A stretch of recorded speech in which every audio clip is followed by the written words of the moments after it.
ये है हिडिंबा देवी मंदिर। मनाली में हिमाचल प्रदेश में स्थित है।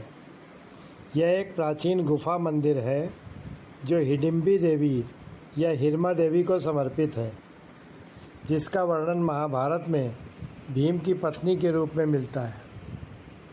मंदिर में उत्कीर्ण एक अभिलेख के अनुसार यह मंदिर का निर्माण राजा राज बहादुर सिंह ने सन 1553 ईस्वी में कराया था।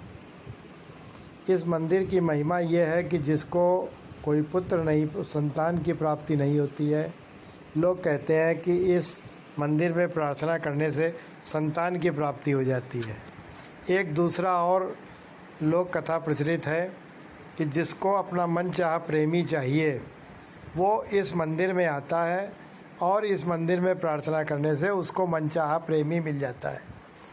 अब ये मनचाहा प्रेमी क्यों मिलता है, इसके लिए मुझे आपको पूरी कथा सुनानी पड़ेगी हिडिंबा की। हिडिंबा की कथा जो कि भीम की अस्थायी पत्नी रही हैं, अस्थायी पत्नी, लेकिन उन्हें पत्नी का दर्जा सम्मान मिला है और उनके पुत्र को भी बहुत सम्मान मिला है। ये कथा जान लेने के बाद आप इस मंदिर की महिमा को और भी ज़्यादा जान पाएंगे। तो मैं सुनाता हूँ आपको सबसे पहले हिडिंबा जी की कथा। राधे राधे। अभी मैंने आपको हिडिंबा जी के 3 मंदिर दिखाए। ये मनाली में स्थित है। मैंने आपसे वादा किया है कि इसकी कथा सुनाता हूँ, तो मैं आपको कथा बताता हूँ। ऐसा हुआ था कि दुर्योधन ने पांडवों को मारने के लिए लाक्षागृह में उनके लिए जलाने की व्यवस्था की थी और धोखे से उसमें आग भी लगा दी थी। लेकिन पांडव लोग बहुत होशियार थे। पांडव लोग उसमें जीवित निकल आए अपनी माता कुंती के साथ। लेकिन उन्होंने उस समय तुरंत राजगृह जाना ठीक नहीं समझा और जंगल जंगल टहलने लगे। जब जंगल जंगल टहल रहे थे, उसी समय एक जंगल में एक एरिया ऐसा था जहाँ पे हिडिंब नाम का एक राक्षस रहा करता था। देखिए, राक्षस से मेरा सेंस है वो एक अनसिविलाइज्ड प्राणी, वो एक अनसिविलाइज्ड मनुष्य रूपी व्यक्ति, जिसको कि कोई भी ये नहीं मालूम है कि कैसे रहना चाहिए, क्या गुण होते हैं, क्या अवगुण होते हैं। तो हिडिंब नाम का एक वहाँ पे राक्षस रहा करता था और उसकी कुछ लोग कथाओं के अनुसार बहन और कुछ के अनुसार पुत्री हिडिंबा हुआ करती थी। हिडिंब बहुत आलसी था। उसने हिडिंबा को आदेश दिया कि मेरे लिए कुछ खाने का व्यवस्था करो, चाहे वो इंसान हो या जानवर हो या कोई भी हो।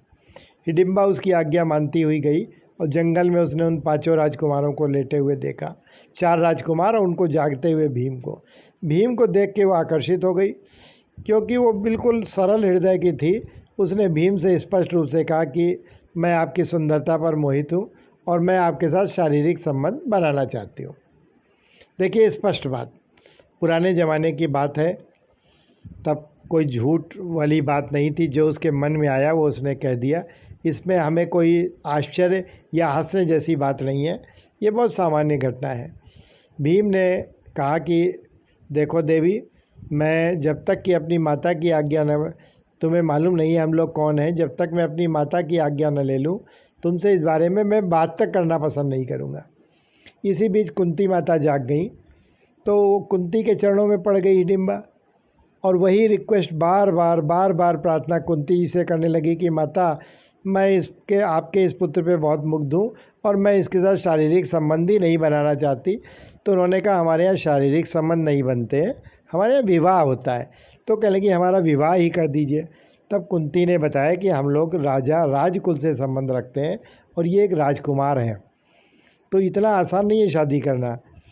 फिर भी वो नहीं मानी, बार बार रिक्वेस्ट करते हैं। तो कुंती माता को दया बहुत आई। तो कुंती ने कहा कि ठीक है, हम तुम्हारा टेम्परेरी विवाह, मतलब ऐसा विवाह कर सकते हैं जो 1 साल चले। 1 साल के लिए तुम लोग पति पत्नी के रूप में रह सकते हो। इस आज्ञा को भी उसने खुशी खुशी मान लिया और वो भीम के साथ घर की ओर अपने चल दी रहा। हिडिंब ने जब इसको देखा तो बहुत क्रोधित हुआ कि बजाय खाने के, ये मांस लाने के, ये तो अपने प्रेमी को लिए चले आ रही है। इन दोनों में भयानक युद्ध हुआ और भीम बड़े शक्तिशाली थे, उन्होंने हिडिंब को जान से मार दिया।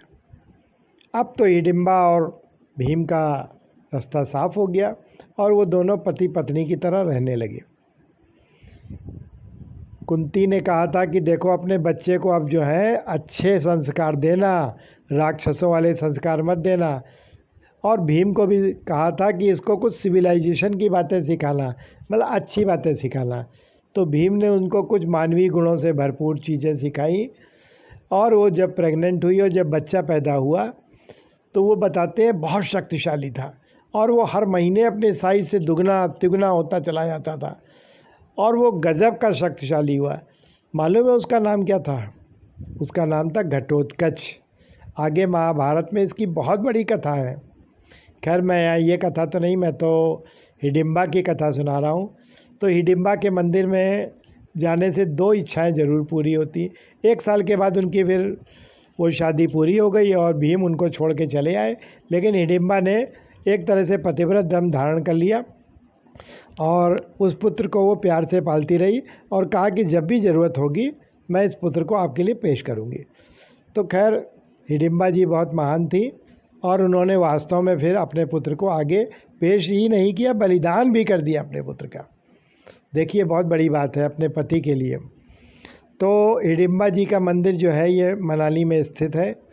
कहते हैं कि इस मंदिर में दर्शन करने से प्रेमियों की इच्छा पूरी होती है और उनकी शादी बहुत जल्दी हो जाती है अगर वो वहाँ पे प्रार्थना करें। और कुछ लोग ऐसा भी कहते हैं कि वहाँ पे प्रार्थना करने से संतानोत्पत्ति भी होती है। बहरहाल जो भी हो, मेरा उद्देश्य तो इस मंदिर का महात्म्य बताना था। जय हिडिंबा जी, जय भगवान श्री कृष्ण जी, जय राधे माँ, राधे राधे।